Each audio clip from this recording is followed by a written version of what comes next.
മദ്യത്തിന്റെ ലഹരിയിൽ അവളെ കീഴ്പ്പെടുത്തുമ്പോൾ ആദ്യമുണ്ടായ എതിർപ്പുകളെല്ലാം പതിയെ അയഞ്ഞു തുടങ്ങിയിരുന്നു. അതെനിക്ക് കൂടുതൽ ആവേശം നൽകുകയായിരുന്നു. വികാരങ്ങളുടെ വേലിയേറ്റത്തിൽ അവളിലേക്ക് പടർന്നു കയറുമ്പോൾ ഒന്നുറക്കെ കരയാൻ പോലും ശക്തിയില്ലാതെ തളർന്നു പോയിരുന്നവൾ ഒടുവിൽ കുടിച്ച കള്ളിന്റെ കെട്ടുവിട്ട് ഉറക്കമുണരുമ്പോൾ എന്റെ ശരീരത്തിനോട് ചേർന്ന് പൂർണ്ണനഗ്നമായി കിടക്കുന്ന നീലാംബരിയെ കണ്ടതും ആദ്യമെന്നിൽ ഞെട്ടലാണുണ്ടായത്. മദ്യത്തിന്റെ ലഹരിയിൽ അറിയാതെ ചെയ്തു പോയ മഹാപാപത്തെക്കുറിച്ച് ഓർത്തപ്പോൾ എനിക്ക് എന്നോട് തന്നെ ദേഷ്യവും വെറുപ്പും തോന്നി. എങ്ങനെ എനിക്ക് ഇത്രയും നീചനാവാൻ കഴിഞ്ഞു? തന്നെ കാണുമ്പോഴെല്ലാം ദേവേട്ട എന്ന് വിളിച്ച് ഓടിവരുന്ന നീലാംബരിയുടെ മുഖം ഒരു നിമിഷം മനസ്സിൽ മിന്നിമറഞ്ഞു. ജന്മനാ ബുദ്ധി വളർച്ച കുറവുള്ള കുട്ടിയായിരുന്നു നീലാംബരി. 22 വയസ്സായെങ്കിലും 4 വയസ്സുകാരുടേതുപോലെ കുസൃതികൾ കാണിച്ചും മറ്റു കുഞ്ഞുങ്ങളുടെ കൂടെ കളിച്ചും ചിരിച്ചും തള്ളികൂടിയുമൊക്കെ പാറിപ്പറന്ന് നടക്കുന്ന ഒരു പാവം പെണ്ണ്. കുട്ടിക്കാലം മുതൽ എന്നോട് അവൾക്ക് ഒത്തിരി സ്നേഹമായിരുന്നു. അവളുടെ പല കുസൃതി തരങ്ങൾക്ക് അവളുടെ അച്ഛൻ സേതുവേട്ടൻ്റെ അടിയിൽ നിന്ന് രക്ഷിച്ചിരുന്നത് ഞാനായിരുന്നു. തൊട്ടടുത്ത വീടുകളായിരുന്നു എൻ്റെയും അവളുടെയും. ഒരേ കുടുംബം പോലെയാണ് ഞങ്ങൾ കഴിഞ്ഞിരുന്നത്. അവൾ ജനിക്കുമ്പോൾ എനിക്ക് 6 വയസ്സ്. അവൾക്ക് ഓർമ്മ വെച്ച കാലം മുതൽ എൻ്റെ കൂടെയായിരുന്നു. കളിയും ചിരിയുമായി എൻ്റെ വിരലിൽ തൂങ്ങി നടക്കുന്ന എൻ്റെ കിലുക്കാമ്പെട്ടി. ഞാൻ അങ്ങനെ വിളിക്കുന്നതായിരുന്നു അവൾക്ക് ഏറെ ഇഷ്ടം. സുഖമില്ലാത്ത കുട്ടിയായതുകൊണ്ട് സ്കൂളിൽ വിടാൻ പേടിയായിരുന്നു സേതുവേട്ടന്. മറ്റു കുട്ടികൾ ബാഗും കൂടെ യൂണിഫോമൊക്കെ ഇട്ട് സ്കൂളിൽ പോകുമ്പോൾ അവളും കരയുമായിരുന്നു. അവൾക്കും പോരണമെന്ന് പറഞ്ഞ് നാണുവേട്ടൻ്റെ കടയിലെ തേൻമിഠായി വാങ്ങിക്കൊടുത്ത് സന്തോഷിപ്പിച്ചിരുന്നു ഞാൻ. അവളെ പ്രസവിച്ച ഉടനെ അവളുടെ അമ്മ മരിച്ചു പോയിരുന്നു. ഒരു പെൺകുട്ടി ആയതുകൊണ്ടും സുഖമില്ലാത്ത കുട്ടിയായതുകൊണ്ടും അവളെ നോക്കാൻ ഒരു അമ്മ വേണമെന്ന എല്ലാവരുടെയും നിർബന്ധത്തിന് വഴങ്ങി സേതുവേട്ടൻ മറ്റൊരു വിവാഹം കഴിച്ചു. ആദ്യമെല്ലാം സ്നേഹത്തോടെ നോക്കിയെങ്കിലും അവർക്ക് 2 കുട്ടികൾ ജനിച്ചതോടെയും പെട്ടെന്നുണ്ടായ സേതുവേട്ടൻ്റെ മരണവുമൊക്കെ ആ വീട്ടിൽ അവളുടെ ജീവിതം അസഹനീയമാക്കി. ഞാൻ ജോലിക്ക് പോയി തിരിച്ചു വരുമ്പോൾ വീടിൻ്റെ ഉമ്മറത്ത് എന്നും അവളുണ്ടാവും, പതിവും മിഠായിയും പ്രതീക്ഷിച്ച്. ആ പതിവ് ഒരിക്കൽ പോലും ഞാൻ തെറ്റിക്കാറില്ല. ഇന്ന് ഞായറാഴ്ച ആയതുകൊണ്ട് കൂട്ടുകാരുമൊത്തൊന്ന് കൂടിയതായിരുന്നു. അമ്മ ചേച്ചിയുടെ വീട്ടിലേക്ക് പോയതുകൊണ്ട് വല്ലപ്പോഴുമുള്ള ഈ മദ്യസേവ ഇന്ന് വളരെയധികം കൂടിപ്പോയി. 4 കാലിൽ വീട്ടിൽ വന്ന് കയറുമ്പോൾ എന്നെയും നോക്കി ഉമ്മറത്ത് നീലു ഉണ്ടായിരുന്നു.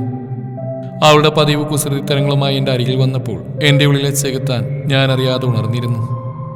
ദേവേട്ടാ എന്ന അവളുടെ വിളിയാണ് എന്നെ ചിന്തയിൽ നിന്ന് ഉണർത്തിയത്. ഒന്നും മിണ്ടാതെ അവളുടെ വസ്ത്രങ്ങൾ ധരിപ്പിച്ച് അവൾക്കുള്ള മിഠായി ആ കൈകളിൽ വെച്ച് കൊടുക്കുമ്പോൾ ഒന്നും അറിയാതെ മിഠായി കിട്ടിയ സന്തോഷത്തിൽ ചിരിച്ചുകൊണ്ട് ഓടിപ്പോകുന്ന അവളെ കണ്ടപ്പോൾ എൻ്റെ നെഞ്ച് പിടഞ്ഞു. അന്ന് എനിക്ക് ഉറങ്ങാൻ കഴിഞ്ഞില്ല. അവൾക്ക് എന്താണ് സംഭവിച്ചതെന്ന് മനസ്സിലാക്കാനുള്ള ബുദ്ധി പോലും ദൈവം നൽകിയില്ലല്ലോ എന്ന വേദന എന്നിലെ മുറിവിലെ ആഴത്തിന് പിന്നെയും ആക്കം കൂട്ടി. 2-3 ദിവസം അവളുടെ മുഖത്തേക്ക് നോക്കാൻ പോലും എനിക്ക് സാധിച്ചില്ല. ദിവസങ്ങൾ കഴിയുമ്പോൾ പതിയെ ഞാനും അത് മറക്കാൻ തുടങ്ങി. അല്ല, അത് മറന്നുവെന്ന് സ്വയം മനസ്സിനെ പഠിപ്പിച്ചു. ഒരു ദിവസം ജോലി കഴിഞ്ഞ് വീട്ടിലേക്ക് വരുമ്പോൾ പതിവ് വാങ്ങാൻ ഉമ്മറത്ത് നീലും ഉണ്ടായിരുന്നില്ല. അവളെവിടെയെന്ന് അമ്മയോട് തിരക്കിയപ്പോൾ ആദ്യം ഒരു പൊട്ടിക്കരച്ചിലായിരുന്നു അമ്മയുടെ മറുപടി. നമ്മുടെ നീലുവിനാരോ ചതിച്ചു ദേവ, അവള് ഗർഭിണിയാടാ എന്ന അമ്മയുടെ വാക്ക് കേട്ടതും ഇടിവെട്ടേറ്റതുപോലെ ഞാൻ നിന്നു. ഭൂമി മുഴുവൻ കറങ്ങുന്ന പോലെ തോന്നി എനിക്ക്. ആ പാവത്തിനെ വസുന്ധര തല്ലിക്കൊല്ലാൻ പരുവാക്കി. ഇനി രാകേഷ് വരുമ്പോ അതിനെ വേണേ കൊല്ലും, അല്ലെങ്കിൽ അതുങ്ങൾക്ക് അതിനെ കണ്ടുകൂടാ. ഇനി ഇതുകൂടെ അറിഞ്ഞ എന്നും പറഞ്ഞ് തലക്ക് കൈയും കൊടുത്ത അമ്മയിരുന്നു. നീലാംബരിയുടെ കരച്ചിൽ കേട്ട് അവിടേക്ക് ഓടുമ്പോൾ എൻ്റെ കാലുകളൊന്നും നിലത്തുറച്ചിരുന്നില്ല. അവിടേക്ക് ചെല്ലുമ്പോൾ മുറ്റം നിറയെ ആളുകൾ കൂടിയിരുന്നു. എല്ലാവരുടെയും മുന്നിലൂടെ അകത്തേക്ക് കയറുമ്പോൾ ഞാൻ കണ്ട കാഴ്ച നിലത്ത് വീണ് കിടക്കുന്ന നീലുവിനോട് ഏതവനാടി പിഴച്ചുള്ളതിന് തന്ത എന്ന് ചോദിച്ചുകൊണ്ട് വയറ്റിലേക്ക് ചവിട്ടാൻ കാലുയർത്തിയ അവിടെ അനിയനെയാണ്. തൊട്ടുപോരുന്നവളെ എന്ന അലർച്ചയിൽ ഒരു നിമിഷം എല്ലാവരും സ്തംഭിച്ചു നിന്നു. വേഗം ചെന്ന് നീലുവിനെ പിടിച്ചെഴുന്നേൽപ്പിച്ചെങ്കിലും വാടിയ ചേമ്പിൻ തണ്ട് പോലെ എൻ്റെ മാറിലേക്ക് അവൾ തളർന്നു വീണു. നീലു ഒന്നുമില്ലടാ എന്ന് പറഞ്ഞ അവളെ എന്നിലേക്ക് ഒന്നുകൂടെ ഞാൻ ചേർത്ത് നിർത്തി. ഞാനാ, എൻ്റെ രക്തമാ ഇവിടെ ഉദരത്തിൽ വളരുന്നത് എന്ന് പറയുമ്പോൾ ഒരു നിമിഷം എല്ലാവരും ഞെട്ടിയത് ഞാൻ അറിഞ്ഞു. ഒന്നും മിണ്ടാതെ അവളെയും ചേർത്ത് പിടിച്ച് ആ പടികളിറങ്ങുമ്പോൾ അറിയാതെ ചെയ്തു പോയൊരു തെറ്റിൻ്റെ കുറ്റബോധത്തേക്കാൾ ഇനിയൊരിക്കലും നിന്റെ കണ്ണുനീരെ ഞാൻ അനുവദിക്കില്ല.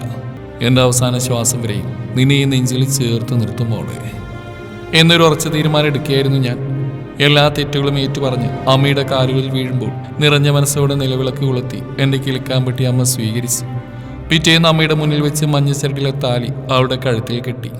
പിന്നീടുള്ള ദിവസങ്ങൾ സന്തോഷത്തിൻ്റെ നാളുകളായിരുന്നു. ഓരോ ദിവസവും അവളുടെ കുസൃതികളും കളിച്ചിരികളും കൊണ്ട് വീടൊരു സ്വർഗമായിരുന്നു.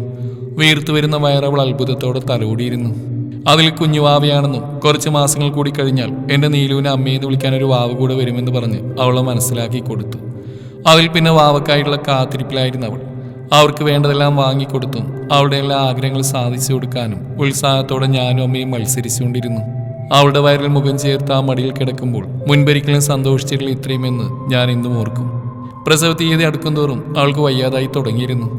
കാലുകൾ രണ്ടിലും നീരുമായി വേദന കൊണ്ട് ദേവേട്ട എനിക്ക് വേദനിക്കുന്നു എന്ന് പറഞ്ഞ് എൻ്റെ നെഞ്ചിൽ തലയാഴ്ച കിടക്കുമ്പോൾ അവളേക്കാൾ വേദന എനിക്കായിരുന്നു. അങ്ങനെ കാത്തിരുന്ന ആ ദിവസവും വന്നെത്തി. ഒത്തിരി കോംപ്ലിക്കേഷൻസ് ഉള്ള ഡെലിവറിയാണെന്ന് ഡോക്ടർ ആദ്യമേ പറഞ്ഞിരുന്നുകൊണ്ട് ലേബർ റൂമിന് വെളിയിൽ പ്രാർത്ഥനയോടെ ഞാനും അമ്മയിരുന്നു. മണിക്കൂറുകളുടെ കാത്തിരിപ്പിനൊടുവിൽ നേഴ്സ് എൻ്റെ കുഞ്ഞിനെ കൊണ്ടുവന്നു. പെൺകുട്ടിയാ എന്ന നേഴ്സിൻ്റെ വാക്കുകളിൽ സന്തോഷത്തോടെ എൻ്റെ കുഞ്ഞിനെ ഞാൻ കൈകളിലേക്ക് വാങ്ങി. നീലുവിൻ്റെ അതേ മുഖച്ഛായായിരുന്നു എൻ്റെ കുഞ്ഞു കിളിക്കാൻ പറ്റിക്കും. ആ നെറ്റിയിൽ സ്നേഹത്തോടെ ചുംബനം കൊടുക്കുമ്പോൾ ആ കുഞ്ഞു ചുണ്ടുകളും പുഞ്ചിരി തൂവി. അതെ, നേരായി, ഇനി ആരും വരാനല്ലോ, എടുക്കാം എന്നാരോ പറയുന്നത് പെരുമ്പറ പോലെ എൻ്റെ കാതുകളിൽ മുഴങ്ങി. മോളെ നീലും കണ്ണൂർക്കടി, നമ്മുടെ മോളെ കാണണ്ടേ, എന്നെ നമ്മുടെ മോളെ തനിച്ചാക്കിയാലൊടി നീ. ഒരു ഭ്രാന്തനെ പോലെ ഞാൻ അലറിക്കരഞ്ഞു. മോളെയും നെഞ്ചോട് ചേർത്ത് എൻ്റെ നീലുവിൻ്റെ ചിതക്ക് തീ കൊളുത്തുമ്പോൾ ഒന്നുമറിയാതെ എൻ്റെ കുഞ്ഞു കിളിക്കാൻ പറ്റി ഉറക്കത്തിൽ പുഞ്ചിരിക്കുകയായിരുന്നു.